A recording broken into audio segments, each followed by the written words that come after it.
ওকে, লাস্টে এখন আমার মন্তব্য কিছু জুড়ে দুয়ের ভিতরে। আমি যতটুকু জেনেছি সোফার, তারেক আসতেছেন খুব ছোট্ট একটা সময়ের জন্য, আর সেটা সম্ভবত 7 দিন। সুনির্দিষ্ট করে নিশ্চয়ই শুনেছেন। আমি খুব ভালো করে এই ব্যক্তিকে আসলে চিনি না, তবে যেই ভিডিওটা প্রকাশিত হয়েছে সেইখানে তার নাম লেখা আছে সাবেক সচিব গৌতম দাস। ব্যাকগ্রাউন্ড দেখে বোঝা যাচ্ছে তিনি নিশ্চয়ই বাংলাদেশে এই মুহূর্তে বসবাস করছেন না, পৃথিবীর অন্য কোনো দেশে বসবাস করছেন। কেন এই ব্যক্তির বক্তব্য আসলে গুরুত্বপূর্ণভাবে নেওয়া উচিত, বা তারা আসলে কি চায়? এই টোটাল বক্তব্যটা অনেক দীর্ঘ। আমি সংক্ষিপ্তভাবে যদি সামারাইজ করি তাহলে মূল বক্তব্যটা যতটুকু দাঁড়াচ্ছে, বাংলাদেশে -2 ফর্মুলার যেই আলোচনা আমরা বিভিন্ন সময় শুনছি, সেই ফর্মুলারই একটা বাস্তবতা এই ব্যক্তির কথায় উঠে আসছে। দর্শক, আগামী 25শে ডিসেম্বর জনাব তারেক রহমান বাংলাদেশে আসার কথা, আর সে নিয়ে সারা বাংলাদেশের বিএনপি বা তাদের যারা অঙ্গ সংগঠন আছেন, এর পাশাপাশি বাংলাদেশের জনগণের বড় একটা অংশ অপেক্ষমান। আয়োজন চলছে, কিন্তু মাত্র 7 দিনের জন্য জনাব তারেক রহমান বাংলাদেশে আসছেন, আর আসার আগে তিনি আবার বাংলাদেশ থেকে ফেরত যাবেন ইংল্যান্ডে। এমনকি ভারতের গ্রিন সিগন্যাল পাবার পরে তিনি বাংলাদেশে আসছেন। ভারতের ইচ্ছায় জনাব তারেক রহমান বাংলাদেশে আসছেন, এই ধরনের কথাবার্তা পিনাকি ভট্টাচার্য থেকে শুরু করে অনেকেই কিন্তু ইতিমধ্যে সোশ্যাল মিডিয়া প্ল্যাটফর্মে এস্টাবলিশ করেছেন। কিন্তু কথাগুলো আসলে কতটুকু সত্য, বা জনাব তারেক রহমান কি আদৌ 1 সপ্তাহের জন্য আসছেন, নাকি তিনি নির্বাচন করবেন, নির্বাচন পর্যন্ত থাকবেন, এবং কি নির্বাচনের রেজাল্ট যাই হোক তিনি বাংলাদেশে থেকেই রাজনীতি করবেন? এই ব্যক্তির কথাবার্তাকে যদি আপনি সামারাইজ করেন তাহলে ইন ওয়ান ওয়ার্ড যেটা হচ্ছে 1 সপ্তাহের জন্য আসছেন, যদি সুযোগ পান কিছুদিন থাকবেন, নির্বাচনের ফলাফল যদি খারাপ হয় তারেক রহমান তিনি আবারও আপনার ইংল্যান্ডে ব্যাক করবেন।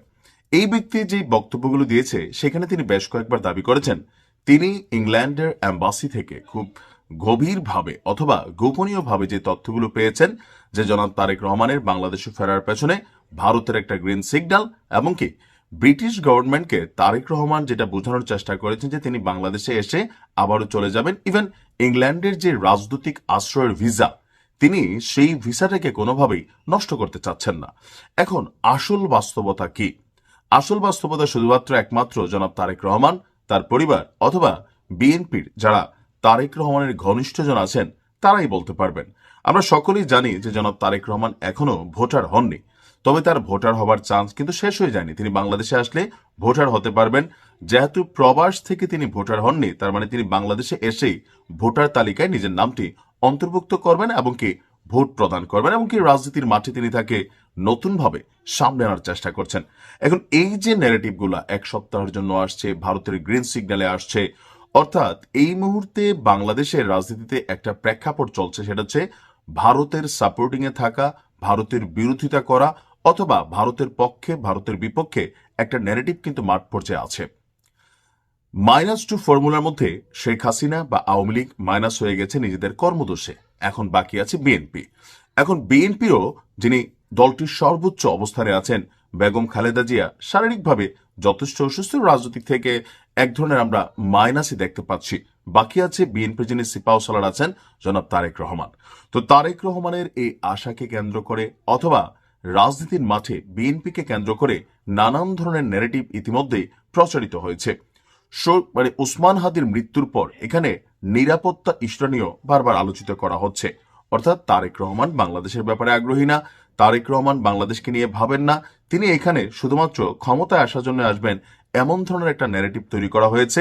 এমনকি এই ন্যারেটিভের মাধ্যমে বিএনপিকেও কিন্তু মাইনাস ফর্মুলার দিকে এই সাবেক সচিব গৌতম দাসটা সহ ওনাদের একটা টিম পিনাকি ভট্টাচার্য সহ তারা কিন্তু ইতিমধ্যেই মাঠে এস্টাবলিশ করার জন্য যেই মানে পরিকল্পনা করেছে বা কর্মযজ্ঞ চালিয়েছে। আমি নিজে মাত্র দেশ থেকে আসছি আজকে 2 দিন, আমি বাংলাদেশে ঘুরে ফিরে যতটুকু অংশ জনমনে মানে একটা প্রশ্নের জায়গা তৈরি হয়ে গেছে বিএনপির নেতাকর্মীদের মধ্যেও, যে জনাব তারেক রহমান আদৌ বাংলাদেশে আসবেন কিনা, অথবা তিনি বিএনপির রাজনীতিটা করবেন কিনা, অথবা তিনি বাংলাদেশে স্টে করবেন কিনা, নাকি তিনি আবারও যে কোনো সময় ইংল্যান্ডে পাড়ি জমাবেন, এই ধরনের একটা ন্যারেটিভ তৈরি করার মাধ্যমে বিএনপিকে হয়ে গেছে, কিন্তু সেখান থেকে বিএনপিকেও মাইনাস করার যে একটা পরিকল্পনা, সেখানে অনেকাংশে সফল হয়েছে আপনার একটা বড় অংশের যারা এই খলনায়করা আছেন।